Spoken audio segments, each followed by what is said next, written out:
Side. And I'm out of there. Run away.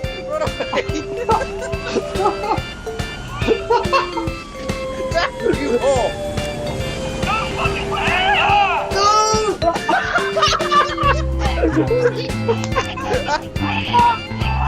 Hello everyone, welcome to the Wheelspin podcast.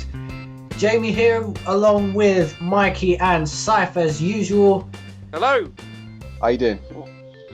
Now today is going to be a little bit different because most of the motorsport that we saw over the weekend was pretty poor, so we're going to talk it was dreadful. It was an understatement. something completely different. Mikey, since this was your topic that you wanted to talk about, why don't you go ahead and bring us into it? Yeah, well, in a few months' time, Formula 1 2015 is going to be released on the new generation consoles and PC, of course. And being that I've been away from sort of virtual motor racing for about a year now, I'm getting quite excited about it. Me too. I'm relishing the possibility of getting back into it.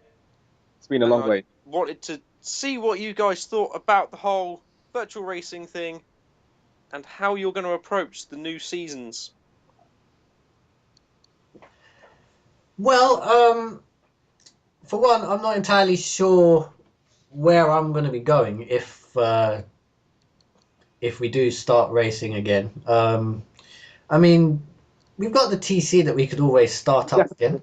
Yeah, that's always there as a banker. Yeah. Which, by the way, for those of you that don't know or haven't seen the videos on my channel of that, or mine, TC being the Tuesday Championship, which is a league that runs on, was running on Race Department and should, hopefully, when F1 2015 comes out, should be running up again, depending on who we get to run it. We get to run it and the participants that want to take part. I thought you were going to state the most glaringly obvious fact then and say the Tuesday Championship, which is run on Tuesdays. Oh, yeah, there was that. And it is a PS4 league. So if any one of you guys listening to this has a PS4 and will be getting F1 2015 for league racing and has some spare time on a Tuesday, come and check us. Pop a comment in the box below, let us know, and we'll send you the link. We might have to change the day, though, because I don't know if everyone's going to be free on a Tuesday. But we'll have to see. There will be people free on a Tuesday. In the world, people will be free on a Tuesday. Exactly. Nobody listen to what Syph's saying. He doesn't know what he's talking about. I don't know why we have him on about it. Some of us have jobs. That's not you. Yes, I do have a job. Unlike you, sir. Mr. Tax Prick. But, yes. I don't know what you're talking about. So much for the no I swearing. have to change his behaviour. He's a bit out of line today, but okay, let's continue with the podcast. Right, so Syph, are you looking forward to the new game? Considering you, like me, have had a season out? Yeah, a lot. It's been a long time since I've raced, I think. How long was it? August, maybe? Yeah, I think that was earlier round than about that, then, yeah. to be honest. Yeah. I think I stopped in March of last year. Then you came back for the final race in Brazil. Race or two for the TC. Yeah. And that wasn't a serious thing. That was just the thing is, my championship. I lost the passion of racing in F1 2013. It just wasn't fun. No, that's why I stopped. Being that I'd done it since Formula 1 Championship Edition online, it got so repetitive and so samey. The guys that we were doing it with were great, but it was the same week in and week out. And to be honest, the game was not good enough for a fourth or fifth attempt. In I think 2013 and 2012, it didn't make any big steps. So no, to be honest, it didn't make any big steps from 2011. If anything, it went backwards. Yeah, 2010 is still my favourite game. I prefer 2012 because I thought 2012 was the best one, but I think it had the perfect balance to it. It was like they were all okay in their own ways, but when you make a game for 4 years, you expect significant progress. Well, and as you say, in occasions they went backwards, and I don't really understand. You say that, but 2011 was the largest pile of crap I have ever had the misfortune of playing, but Yeah. luckily they managed to fix that bit for 2012. The racing was great on 2011. The racing that we had was pretty decent. The racing we had on every game was pretty good. There was no game where it was bad. I mean, I'm a bit biased about 2012 because I won the most races on that, like in terms of my whole career. And managed to win no championship. That is true. That is true. Don't bring that up. There's a time and a place for that. I just did. Today. We're talking about league racing. You brought up the fact that you were somewhat a 2012 specialist. So no, mate, we'll get to that later on. Let's talk about. He is right. We'll get to that later on. As we are all, well, possibly racing each other again. Jamie, you never really had a good time around me and Scythe on previous F1 games. No, I haven't. We tend to have the mental advantage over you. Do you think this will be different this coming year? I certainly think some parts of it will be the same in terms of me probably coming out with something during the middle of qualifying that makes the two of you crash into a wall. And off! Crash. Indeed. Oh, God. Silverstone comes to mind. Spa comes to mind. Silverstone was the funniest thing. No, because Silverstone, we actually connected and we went. We actually crashed into each other on the outlap because we were determined that we were going to be the first on the road. Yeah. And it didn't go well. And then the 97 bus incident at Spa. I'm driving through the Blanchimont and all of a sudden I'm in the wall. And I'm just laughing. Yes. Your disadvantage, Jamie, is that you're far too easy to get under the skin of. Yeah. I look at 2012, 2013, and you brought this up a few days ago, how we wanted you to battle us on track rather than letting us through. So you did so, and I had a go at you for it. Yes, you did. That's the issue. That's the issue then. Like a twat. For the rest of the season, you got out of my way. So I won by saying one thing. I basically got rid of a car on track for the entire 11, 12 months of having the game by saying one thing. Well, it wasn't just that one thing. There are many other aspects to it in terms of usually with the faster guys, I usually tend to get out of their way anyway because, again, more of a defeatist attitude of they're going to get past anyway, so why would I hold myself up and potentially cost myself more places just battling for the one? Because I have seen in many occasions where, let's take an example of Theo from our Tuesday Championship. That guy. He will defend one place when he's out of sequence on pit stops, like his mom is about to be shot. Do you remember Abu Dhabi when he hit? When he Oh, that was hilarious. But he will defend that, and in doing so, he will lose himself in the long run 5 places. Okay, now, but that's to me, I'm more of a broader thinker in terms of racing. In terms of most people will think, well, this is the position I'm battling for now, so I have to keep it. Whereas I'm more thinking, where am I going to finish? And in doing that, I try to cost myself as little time as possible because I really don't want to get into a fight with someone that's going to pass me anyway and then lose more positions.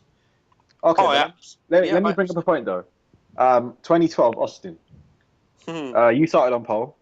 I did. I started at the back because I disconnected in qualifying. You did. You're leading the race. Why are you giving up your lead just like that?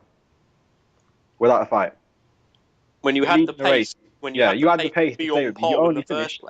You only finished, I think, 2 or 3 seconds behind me at the end. So what's the logic behind that? If you're leading a race, why would you not put up a fight for the lead? Well, again, same reason. Because...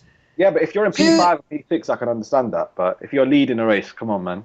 Yeah, but the fact It's a that big deal. It's a big deal to lead a race. the fact that you had come from last place, I'd built up like something like a 12, 13-second lead, and within a very, very, very short space of time, it must have been like 2, 3 laps after you cleared everybody and got into second, you were already behind me and in DRS range. Okay, So to but me, I'm thinking, well, clearly this guy's got a lot more pace than me, and Lynchy was sort of lagging in the everywhere. mix as well. So say I started defending from you, and then we started having all of this battle, and then Lynchy suddenly pops up and joins in, and then possibly somebody else joins in. That doesn't no do one else joins me in. any favors, because then at some point I feel like I would end up, but at the end of the race, or certainly at some point, behind all of you, and then that would have been very Yeah, but detrimental to my race. So if I just sort of let you through, I can keep second. If okay, I but the thing fight is, you, I yeah, might but finish fourth. yeah, but you finished 2 or 3 seconds behind me. Say, for example, you held me up for about 2 or 3 seconds, and later on in the race, I spun or I crashed or whatever. Those 2 or 3 seconds could have been vital to you winning the race, if, for example, that happened.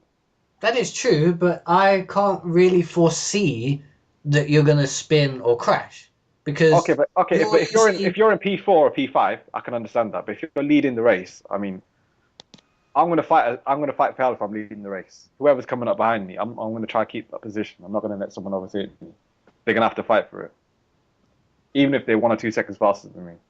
Well, again, that's your sort of in the moment sort of way of thinking about things. And you were very in the moment of things throughout your sort of racing career. Can't really call it a career, but you know what I mean. Throughout your racing on games, because a lot of the times when you spun or or were taken out, You'd swear a lot. one, you'd be very mad and swear a lot, and two, you would push like mad and then end up making a mistake because or do something completely stupid for no reason, just because in that moment of time you were thinking, I I want to win the have race.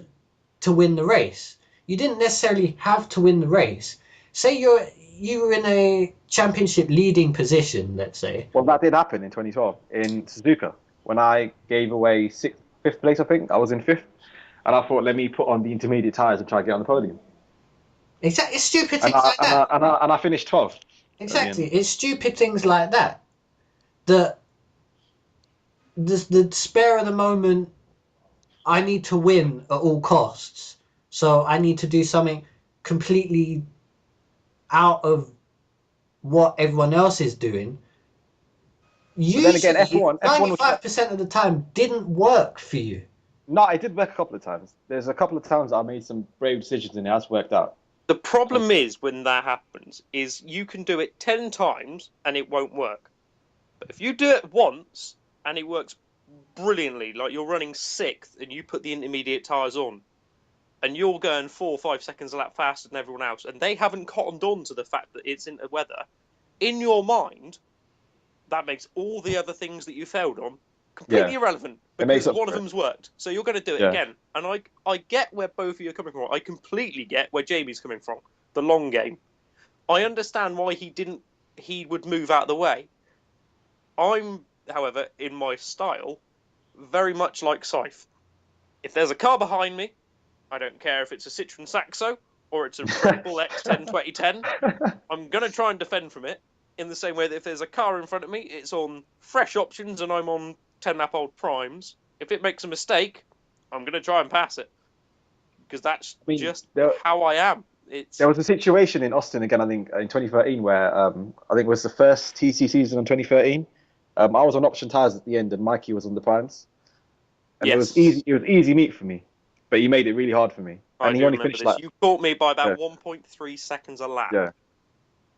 And then at the end, I think I caught you on the final lap on the back straight. Yeah, and I could not put the power down at all. Yeah. I remember that very well. It was. But he could have gone 2 laps longer on my primes than I should have. He could have easily jumped out the way and thought, okay, let's just try and set up a second and see what happens. But he fought till the end, and he only finished like probably half a second behind me. Yeah, I just couldn't get the power out of the final corners. But you said that was the final lap. If it was the final lap... No, but it was the last stint, though, because... It was the last stint, yeah. He passed me early on. Yeah. I was on a different strategy. Because, if it was the last lap, then obviously there is no long game in that. It's the last lap. So I would obviously try and defend it. It did work out poorly for us. This very thing happened back in Hungary. So if you might remember. Last lap, very similar situation. I'm on old primes, you're on, I think it was still primes, but I think they were a lot fresher. Penultimate corner. Yes, I remember that. I wasn't in that race, but I remember it. Was that 2012 or 2013?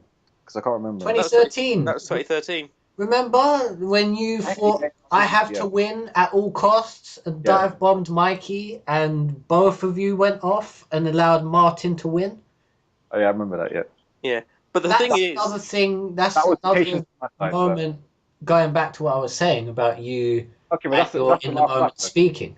That's the last lap, though. I understand why he did it, because he had a chance at the win. Absolutely. Yeah. He understands why I defended it, because I had a chance at the win. But the only reason I was in that situation is because I ballsed up on lap 1 and drove into the entrance of the pit. Got a puncture, dropped back to last, and drove like I had to win the race. And ended up leading. So see, that's sometimes it does work if you really just think, screw everybody, screw everything. I am passing any car on this track that gets in front of me. Exactly. See, the thing is, when I start a race, even if I qualify a second or 2 seconds off pole, I still think I can win it. I mean, there's been plenty of times where I've qualified, I think, 1.5 seconds off pole, and I still won the race or challenged on the pole. Yeah, me too. So you never know. The other thing you got to remember is that it's all right for you two to come out with something like that. Because why is it okay for us? You're very quick, and you have the ability to be able to go, I'm winning this race, and then you go out and win it. But see, somebody the thing is, like me who's further back in the field that doesn't have the pace that you guys do can't really have that mentality of, well, I'm going to win this race, because you can't. Yeah, but no, you can't. But then you can set your own goal as a win. Say you're in the middle of the field. That's why you should you've move got away. Me, Scythe, Tom, Seb, Dan in front. You're running 8th. You don't think you can beat us. However, you're fairly certain that you can finish 6th. That then becomes your target for a win, in inverted commas, and you push like crazy to get that win. Rather than just sit back in 8th and then be like, oh, they're faster than me. No, you push for every place that you can get. Because every point at the end of the season is important. Exactly, yeah. They'll count up. And the thing is, you're saying that for us, we're at the front of the grid, so it's easier for us. But the thing is, if you're at the back of the grid, you're not going to get as many opportunities to be at the front. So if you're at the front and someone's coming behind you, you have to defend that hill. Because you never know when you're going to get that chance again. I much prefer being at the back of the grid than being at the front of the grid. I do like coming through from the back, yeah. I find it more enjoyable looking forward than looking back. Yeah. So if I mess up in qualifying, I'm not as annoyed as some other people are. Because I know all that means is it's going to be a bloody good race. Yeah. I mean, think about Silverstone 2012 when we came through the back. That was an amazing race. Started at the back because we ended up driving into each other on the outlap because both of us wanted to be first on track and it went wrong, and spent the entire race battling each other. I don't even remember where we finished. I finished 4th and you disconnected, I think. Yes, I did actually. Yeah. That was in my days of Virgin Media Internet. The shocking connection. If you remember, that race, yeah, you were like 2, 3, probably 1 or 2 seconds behind, I think. Yeah, you were. The best thing about that race is we had the pace to win it, though. We were setting fastest laps after fastest laps constantly. Yeah. It's just that we'd set fastest lap, and then for 3 laps in a row, we'd end up battling each other and losing a second a lap. No, I remember we were going purple even when we were battling. Really? I don't. Okay. I do remember in the what do you call it? The interleague race that myself and Scythe had when we were part of. Oh God, was RC. that against PSORC? RC, yeah. Yeah, when we were part of that, and we were against Vortex or the Codemasters League, wasn't it? PS3GL. That's the one. That's the one, yeah. And again, me and Scythe were last on the grid. Yeah. And we finished first and second. By we were made to work for it. Less than a second. I think it was 9/10 that I finished behind you. Yeah. When you put your mind to it, when you stop letting people get into your mind and stop thinking of all the negative things that could possibly be thought about on the face of the earth, you have speed. Because racing is a lot. It's a lot. I do have my moments. I will admit that I do have my moments. But the thing with you is, if we go on to 2015, and you say it's us 3 at the front, it's highly unlikely it's just going to be us 3.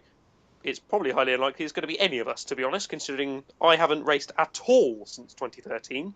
Yeah. Scythe has played Assetto Corsa and iRacing. I've hardly played Assetto Corsa. And you play iRacing pretty much exclusively, so none of us are going to be clued up on the new game and sure how Codemasters games work anymore. But if you are right there, and we go down to Australia, and we make a comment about turn 3, we're not going to delve into why, but we make a comment about turn 3. You're going to let that get to your mind, and then for the rest of the season, you are no longer a threat, because we are in your head. But will I? Yes, because we know what you're like. Yeah. Unless you prove us wrong, and you like. Yeah, exactly. This is when you say, we make that, and you go, right, if that's how you think, I'm going to get on track, and I'm going to beat you. Because remember, in 2013, the last one we did, there were plenty of those sort of comments. There were. And I didn't buckle. But we had Falcon, so we shared the abuse. And well, he sort of abused himself, really, by sort of speaking. I still remember, what was it, Korea, when I was having lunch or something. I can't remember what it was now. It was something about food. I think he was having dinner and you two were laughing, and then he thought that yes, that was it. He said he was having dinner, and me and Scythe started laughing. We weren't laughing at him, but he got so paranoid that we were, he left. Which made us laugh more. So when he rejoined, we were still laughing. And he left again. I think, and Scythe is now thinking about it and laughing. I think as much as the physical ability to drive on virtual games, if you're in a championship and a league, the mental side is as big a part of it as the ability to drive the car. Which brings us on to our next point. Lewis Hamilton and Nico Rosberg. Yes. The shift in mentality. Basically... last year. Well, basically, this season, Nico Rosberg is, say, me, and Lewis is Mikey. I'd say, in terms of the sort of, I wouldn't say mental stability, because he's not insane, but there's been a big shift in the battle between last season. Nico was calm, even when Lewis was winning. Nico was calm, and he sort of just accepted the fact that he was being beaten in public. China smacked me of Nico becoming Lewis. Because of how Lewis reacted in Malaysia when they were beaten by Ferrari. As soon as it started not going his way, don't talk to me in the middle of the corner, blah, blah, blah. Nico pretty much did the same in China by saying, well, Lewis is slower. Can you get him to hurry up? And I just felt like saying to Nico, if he's slower than you, overtake him.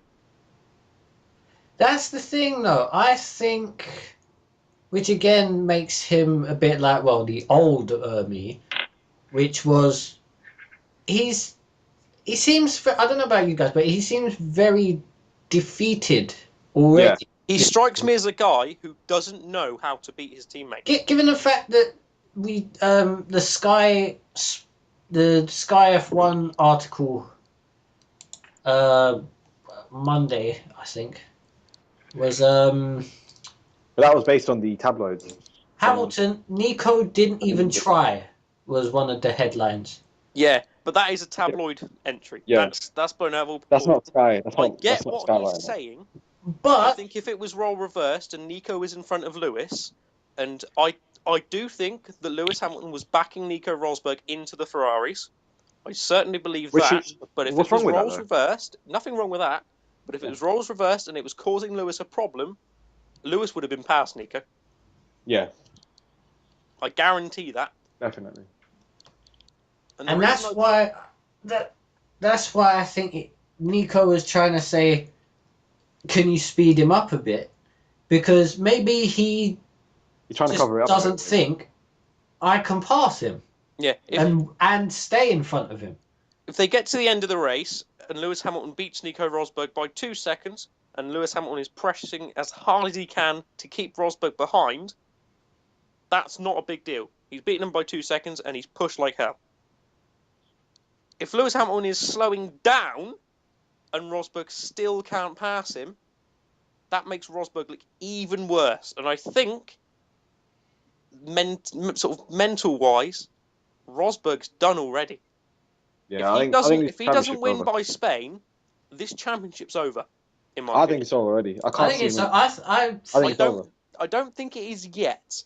Unless something crazy happens with Lewis, like he does something stupid, like in Monaco 2011 when he started hitting everything that moved, or because remember in 2011 he did up with his girlfriend then, and then he went on a crazy rampage for like 4 or 5 races where he started hitting everything. Yeah, That's the only chance. I can see both reasons. I can see both sides of it. I just think that Nico in China struck me as a person who doesn't know how to beat Lewis anymore. He's tried everything, and now he's being impressed. Lewis can only beat himself now, I think. But we've seen before, as you say in Monaco, that can happen. Yeah.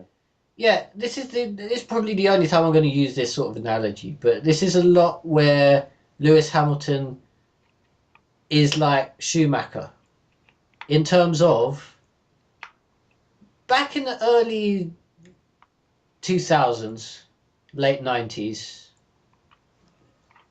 and slightly later on, Michael had this thing of when he was under pressure, completely messing up. He would just do the silliest mistakes in qualifying. He'd lock a brake and run wide, and then when easy pole. Monaco alert when he decided to park it at Rascasse because he knew Alonso was on a lap. And various other times where he just makes silly mistakes, or has a silly crash, or just generally does something quite stupid. Lewis has had a lot of that. Like Hockenheim last year, under pressure. Crashed, yeah. And really uncharacteristically as well. And two, in the race, he basically hit everything. Now, I don't know if any of you two remember China 2004. But in qualifying, Schumacher, well, I wouldn't say he was under pressure, but he made a mistake on the start of his fast lap in qualifying, and then going into turn 1, he spun off. But then again, was he really bothered about it because he already won the championship by then? So. Yeah, but finished. I think he qualified 16th or something, and then in the race had an awful race trying to get back to the front. He spun coming out of that long right-hander going onto the back straight. He crashed into Christian Klein whilst trying to overtake him into the hairpin at the end of that straight. He just had a torrid time of things.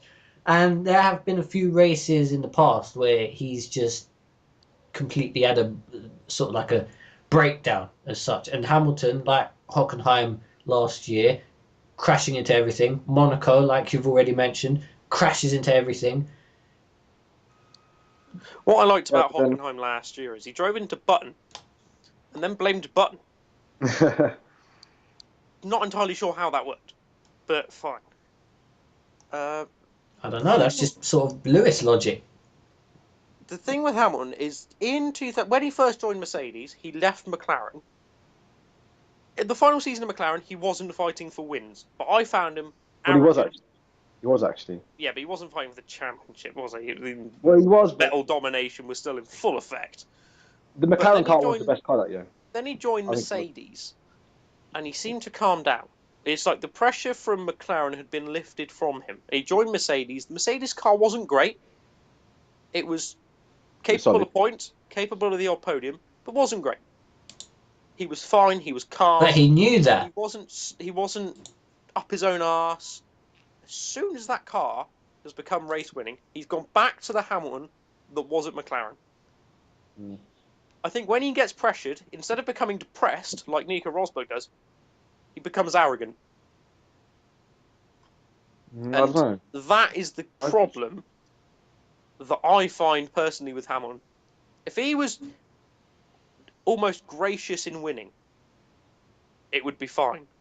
Like he was in 2007, 2008. Every race he won, he was like thanking the team. He seemed to sort of appreciate the fact that his team had done such a good job in giving him the car.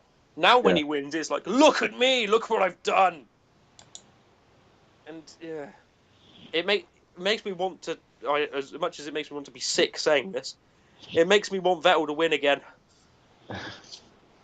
And I don't mind Vettel winning in a Ferrari. In a Ferrari, I don't mind. Because he's not coming across cocky as he was. Again, he's had the same effect that Hamilton did when he left McLaren. I hated Vettel at Red Bull, mainly in the first 2 seasons, because he was this wonder kid and he knew it. And he was acting like he was a wonder kid. Now he's 26, 27? 27, yeah. He's left the team. He's gone to a team that is Formula One, in my opinion. Ferrari. He was always going to go there. Yeah, God, yeah. Even when he joined Red Bull, I think his intention was to always go to Ferrari. Well, to be fair, when you go into Formula One, surely every driver on that grid has just the little tiniest part of them that goes, I want to be in that Ferrari. Absolutely. At some point. Absolutely. Yep, couldn't agree more. But then, you might think of Fernando is faster than you. I don't know. I'm not... Well, it's attitude that. You wouldn't really go into that thinking, oh, if I go to Ferrari, I'm going to be the lackey, so to speak. You just... If I got the chance to drive for Ferrari, I would quite happily dress in a maid's outfit instead of the fire overalls to drive that Ferrari. I would too. Ferrari is Formula One through and through. It is the most famous team on the grid. It's the brand that's synonymous with the brand that's Formula One. Yeah. Why wouldn't you want to drive with them, even if it was a season? I mean, look at Luca Badoa. Oh my God. Luca Badoa was awful that season. Look at Fisichella. But he's a guy that can say, I've driven for Ferrari. Yeah, but a lot of people can say that. Fisichella left Force India with a very capable car. That's a race-winning car. To go and drive a Ferrari. No. The Force India wasn't a race-winning car. It got close. It nearly won at Spa because it basically had no rear wing to provide downforce. But it could have won a Monza. You never know. But yeah, he left that team because, as an Italian, I want to drive for Ferrari. Yeah. And it didn't go well. As an Italian. But at least he can say, I drove for a Ferrari. Bear in mind, this is the guy that won 2 Constructors' Championships for Renault with Alonso. He's not and one a guy from the big teams, but an Italian driving for Ferrari. In the same way that, is about as a Brit, I'd love to drive for McLaren because it's a British team. I know there's lots of British teams on the grid, but McLaren is the British team. It's habit. It's what you want to do. And I think that apart from certain drivers, of which I will not name, they would all go to Ferrari to be at Ferrari rather than to make themselves look even better True. Now, just going back to Lewis for a minute. Okay. Whilst he's, as you can say, sometimes be quite arrogant, there is a mindset in him that's incredibly negative, especially when he doesn't go so well. He is incredibly hard on himself for no reason. See, to me, that's more like I'm asking for sympathy from other people. It's like I'm trying to gain sympathy from people as to why I'm not doing well. That's what it seems like to me. You could sort of... You could argue it that way. You could look at it that way. But to me, every single time he doesn't do well or does a mistake in qualifying, and he's just... I don't know. It just sort of... See, look at Raikkonen, though. Raikkonen's had 2 awful seasons. He just gets on with it. He's like, I don't care. I'm just going to get on with it. Yes, but he doesn't care about anything. Yeah, this is true. This is Kimi Raikkonen we're talking about. The man that when he retired from the 2005 Monaco Grand Prix, I think it was? 2006, I think, when he had the engine problem. Yeah. Yeah. Just got out of the car and went straight to his boat. And watched it from his boat. Yeah, I remember that. And what was it? Singapore, he retired for some reason. He was pictured in the garage having a Magnum. Exactly. So this is clearly not a guy that's highly strong on his result. Don't get me wrong. Kimi obviously cares. Otherwise, he wouldn't be doing this. But he's not making a big deal out of it. He's not screaming down the radio like, oh, this and that, whatever. No, not at all. I think, getting back to the Hamilton thing about him being hard on himself, I think that's just a case of he wants to give 100% each time. So when he doesn't, or he's gone wrong and he hasn't given that 100%, he feels like he's let himself down. And this is what my point about him being about him comes back in. I don't think when he's being hard on himself, he's thinking, I've let the team down. I think he's thinking, I've made myself look a bit stupid. I've let myself down.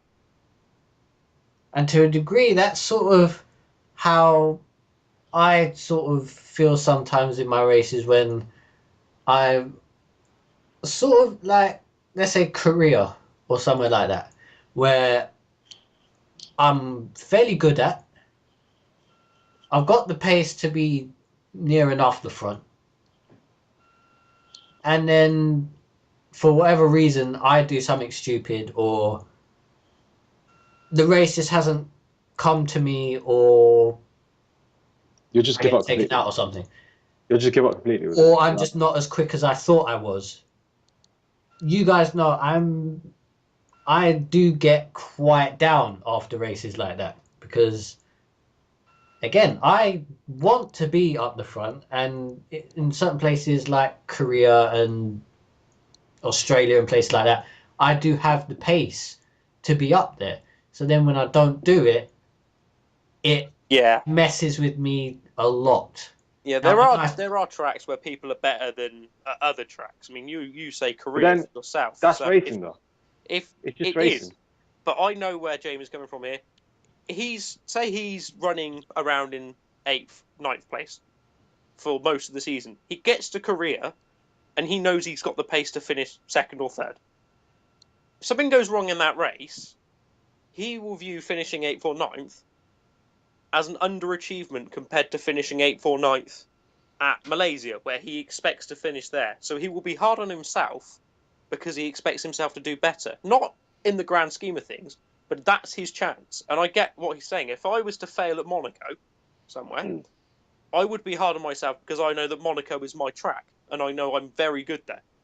But if I went to Suzuka and finished 4th, I'd regard that as an achievement because I don't go very well there at all. It's all. But then you have ups and downs during the season. It all balances out at the end.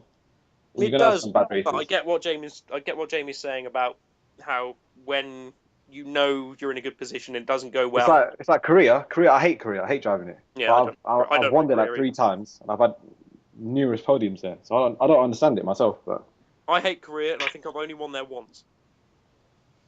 And that's why you hate it, because you've won multiple times everywhere else. Yeah, but I hate Korea, and I've won there 3 times, though. That doesn't really make sense. I just don't like Korea as a track, in all honesty. I don't know if it's how Codemasters have made it, but I just don't like it.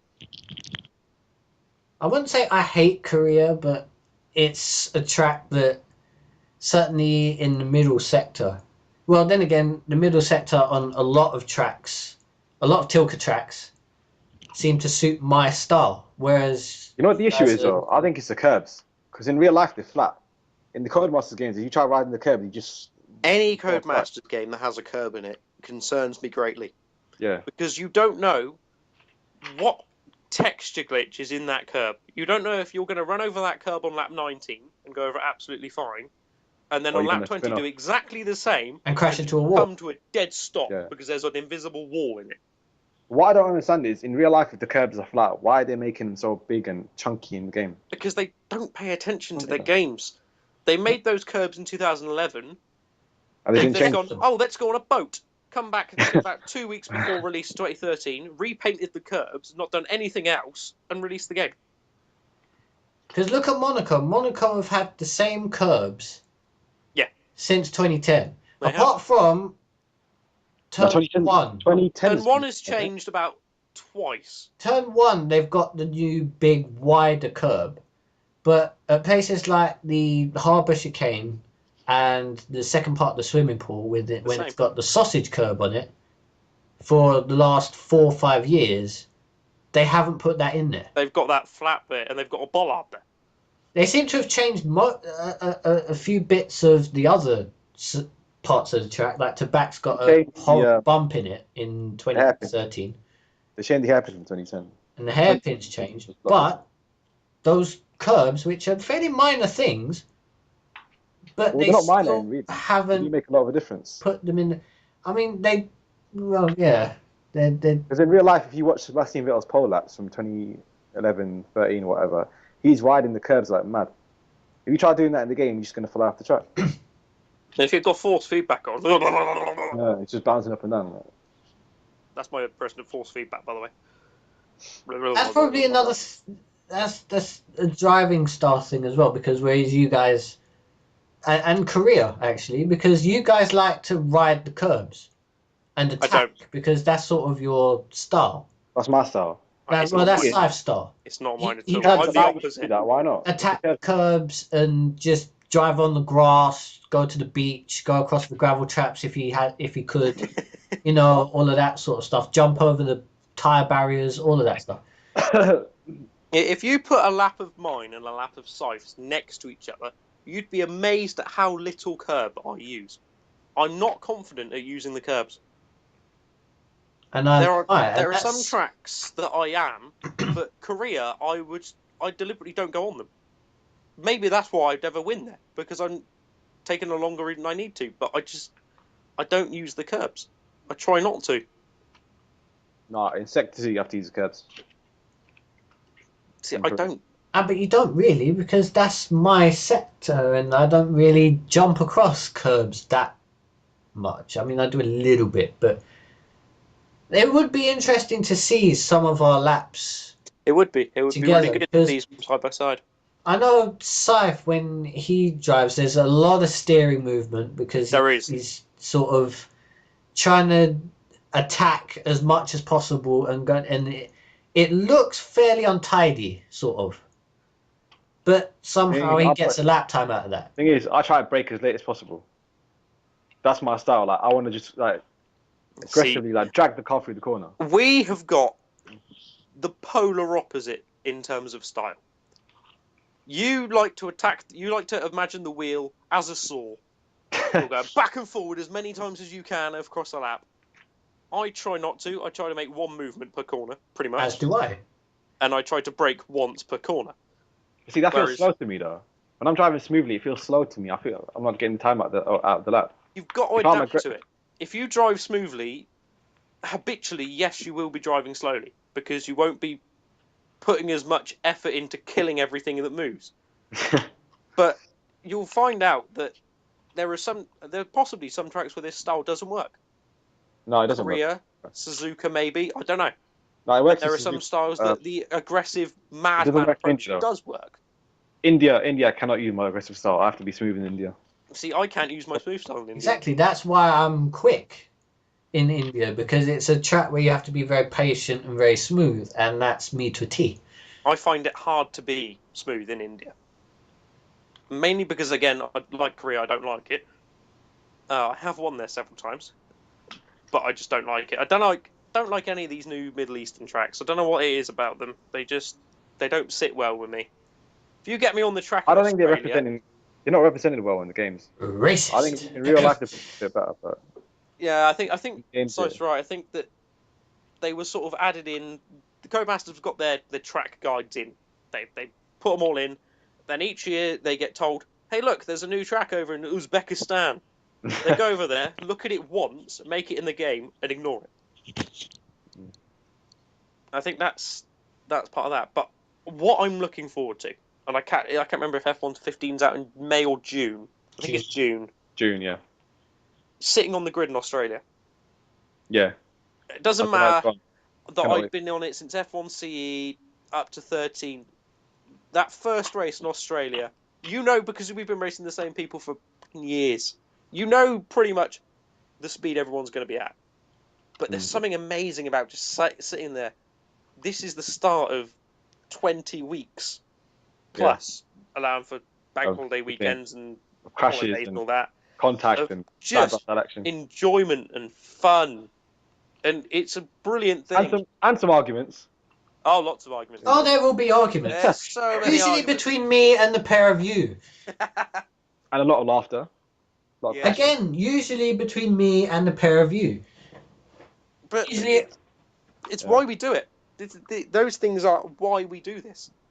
Those things are why we've done these things together since 2010. And in my case, with people like Ash, since F1 Championship Edition. Because we find it enjoyable. The only thing is, you've got to keep, or at least try and keep that enjoyment throughout the whole season. Yeah, you've got to remind yourself that as important... It's a game. Yeah, as important and as engrossed and as this is a real world championship and I'm going to win it, as it feels, it's a game. You're doing it for enjoyment. You're doing it to have a laugh with the guys. When you're sitting there on the grid in the championship finale, you can feel the tension. It's like, oh god, yeah. To be honest, I felt the tension in the finale with you and Alistair. Yeah, even when you're just watching. And I was something like 6th in the championship and not giving a crap. I think I started on Inters for a gamble that race. When you see the two guys, and I knew, maybe because I'd been in that situation many times before, what it felt like. Because you know that if you make one mistake, that's it, it's done. The problem is that one mistake could be in Australia. It could be, but... You could be 25 points down, and the season's only just started, and if the group is as close as it has been with us for quite a few seasons, if you can gain 2/10 at a track per lap, you're gaining 4 or 5 places. Yeah. And if you lose those 2/10, you're losing 10 points a race. Suddenly you've gone from challenging for the win of the championship to challenging for 7th. It's brilliant. I love it. I want to do it again. Make me do it now. Right, and on that note, should we end it there? I think that's pretty much run its course. Sorry about the lack of real motorsport talk, but unfortunately, if any of you guys watch the IndyCar race on Sunday, you'd know why we haven't bothered. Dreadful. You'd understand. If you haven't seen it, I'd recommend do not watch it. Avoiding it. No. All you need to know is that a guy won. That sounded really sexist. A guy might not have won, but there was a winner and cars went round a track. And that is basically as enthusiastic. Ruined it now because you told him the guy won. That I can be. It was that bad. And again, a lot of motor racing was like that. I mean, MotoGP was exactly the same, apart from a couple of passes. It settled down into a rhythm. I didn't think that Mercedes and Honda would be back. You did. You did indeed. But that's for another podcast. Well, in fairness, though, Honda weren't back. Marquez was back. I don't even know who the other guy is driving for Honda. Oyama? No, not Oyama. Yeah, it is, isn't it? It's Oyama. Is it? Yeah. I think so. He's so slow that I have no idea who is on it. I think it is Oyama. No, because I asked you and nobody knew. I said, who's his teammate? And you went, nobody. Right, let's Google this. That's what I thought at first, but then I simply typed in Pedrosa replacement, and it came up with Oyama. And he qualified 20th or something. Yeah, that's why I thought there was nobody replacing Pedrosa, because I tuned into qualifying 2. And there was nobody there. To see that there was no Honda in it. Mm. In fact, I tuned into qualifying 1 and there was no Honda in it. It is indeed. Hiroshi Oyama. See, I've never heard of the guy. It's terrible. What I want to know is why they were speaking to Casey Stoner and whatever happened, it didn't go through. Probably because Casey Stoner is done. He's well, no, he is riding in the I think it's the Suzuka 8-hour race coming up. Yeah, but things like that, when people come compete up in Le Mans, it's a one-off, or the Indy 500. It's not you're not doing it every week. Yeah, that's true. I mean, we're not even sure if Pedrosa's ever coming back. Nah. But let's hope, because he's a really solid rider. He's very good. I think he's almost got a bit of the Rosberg approach. If he doesn't know how to beat Marquez, and to be honest, nobody does, because Marquez is Marquez. I feel sorry for him that he missed his chance a couple of years ago when he was leading the championship, and then they all went away. Yeah, it's weird. What racing have we got on this weekend? Bahrain? That's next week, isn't it? That's next week, I think. Is it? Hang on, let me go onto the F1 website and find out. I'm sure it's next week. And it scrolls me all the way to the top of the bloody page. 17th of April, so it is this weekend. Week. We've got BTCC, I think. Have we? Excellent. So we've got F1, no IndyCar. So we've actually got something to watch. Yes, we do. We have something to talk about next week. Yep, indeed. Donington Park, 18th of April. That would be excellent. So thoroughly looking forward to that, more than the F1. Everybody. MotoGP, I'm not entirely sure. I don't think... No, I wouldn't have thought so. We can stick with F1 and BTCC, though. I'm more interested in BTCC than Formula 1.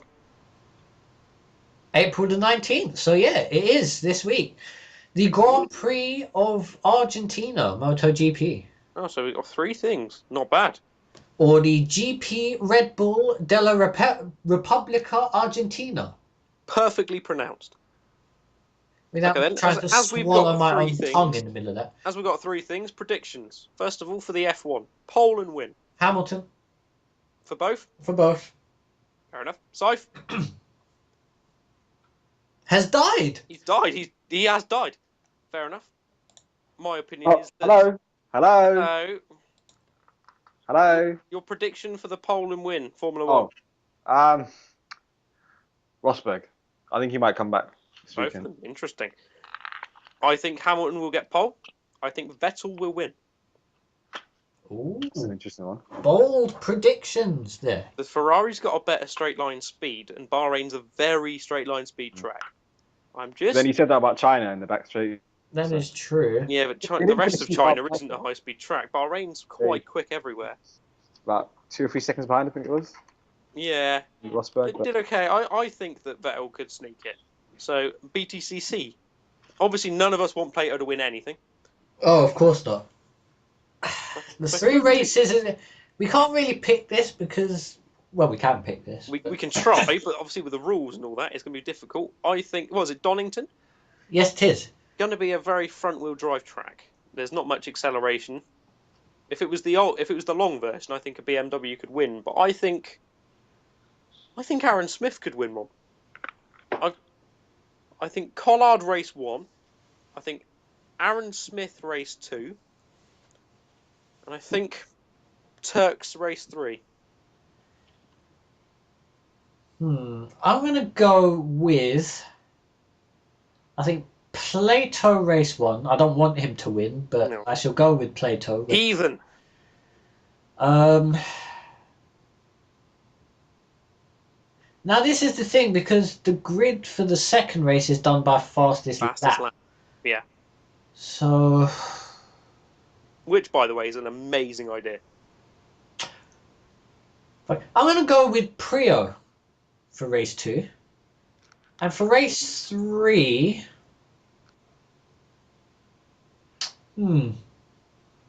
As long as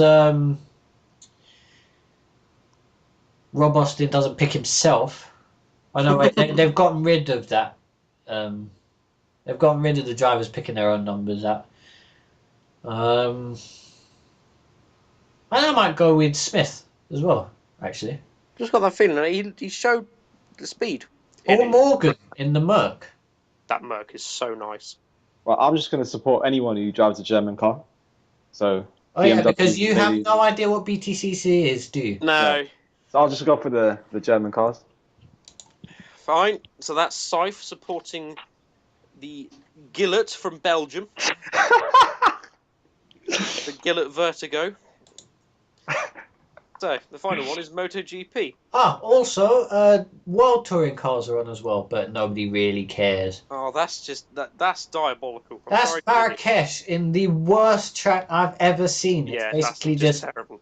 Walls into a They might as well just call it the Citroen World Championship. Yeah. Because no, get this. There's a Citroen Works team, and then one of the drivers in that Citroen Works team, Sebastian Loeb, has his own Citroen team. There's no logic in that at all. There you go. It's a bit like the Red Bull thing, though. It is. Only Vettel doesn't own Toro Rosso. That is true. I'd be scared if he did. Yeah, so we've got one more racing event, and that's the MotoGP. Pole and win. Ooh. Before Austin, I would have put my money on Dovizioso. But seeing what Marquez did in terms of having the bike break down, run down the pit lane, get on the spare bike, get across the line with about 6 seconds left. Yeah, I think it was 6. And then set pole by 0.3 of a second. You got to go with Marquez. No, I agree. I reckon Marquez pole and win. I'm going to go. Doesn't know anything about MotoGP either. He thinks it's German. And Lorenzo for the win. Just to be a bit different. Lorenzo? Are you really? sure about that? Just to be a bit different. That's a bold Interesting, prediction. that we will see. But we'll have to see about all of these predictions Saturday and Sunday. Well, actually, let me just quickly check. I'm not sure that's going to be on, but let me just check when the next Formula E race is. That's in May, so that's all right. Oh, well for that. And that is at the Monte Carlo Grand Prix. Oh my lord. That's going to be... That's going to be manic. Which won't be the Monte Carlo Grand Prix, as they've cut the track in half, but it will still be a race in Monaco. Yeah. They've cut the track in half. It's only a 1 minute 10 lap anyway. They do. Let me see if I can get a map up. Yeah, turn 1 is now a hairpin. What? A hairpin? What? Okay, let me just for the benefit of those, well, obviously none of you can see what I'm doing right now, but I'm just linking the Monaco circuit map. Set up in Jamie's room. There's the Monaco Formula E circuit I've posted in our little I'm following it now. There's going to be a safety car on that editorial sort of chat on safety social car network. Check that out. Yeah, safety car, lap 1, turn 1. Yeah, turn 1 looks turn terrible. 1 they've extended and turned into a hairpin. Turn 3 looks like a crash zone. Turn 3 is halfway up the Turn 3 halfway up the hill, which I didn't actually think. So how are they going to get down then? Towards the well, gravity. Sorry. Well, they're gonna jump like in Mario Kart. Really? I didn't know they can do that. They're all going to be fitted with parachutes. That's electronic cars for you then. Technology is improving. Jesus Christ. Bloody idiot. No, they're going to race around in the fucking subway. The first F1 of the day. Yeah, turn 3 is, I think that's the harbour chicane. That is the harbour chicane, isn't it? Yeah. And what they're basically going to be doing is they're going to be going up the escape road, I think, and then round the harbour chicane. Yeah, that's it. Down the F1 track. They're not going to be going up the hill. Yeah. That's it. Now I get it. Because, of course, everyone, Scythe believes that if you drop a Formula E car off a sheer drop, it lands without no damage at all. Yeah. That's reasonable, isn't it? No. No, it's not. You strange man. Anyway, we've got all these things to look forward to. Feel free to make your own predictions for the race results in the comment section. We will see you all next week. Bye. Bye-bye. Cracking.